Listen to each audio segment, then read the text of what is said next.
नज़म। मच्छर ने एक पत्थर तोड़ा। सफ़ा नंबर 5।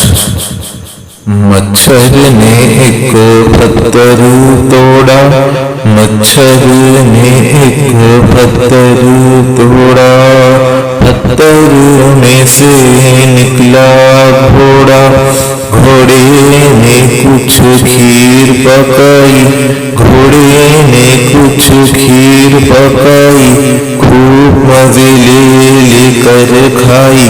इतने में एक उल्लू आया, इतने में एक उल्लू आया, उल्लू ने ये खेल दिखाया।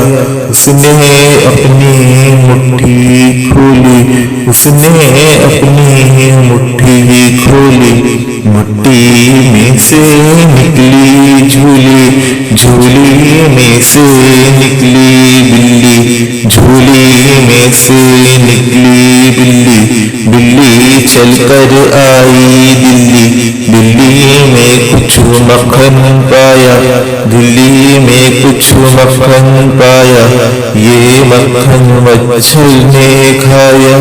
मच्छर ने फिर छुट्टी पाई, मच्छर ने फिर छुट्टी पाई, नैयर ने ये गीत सुनाई।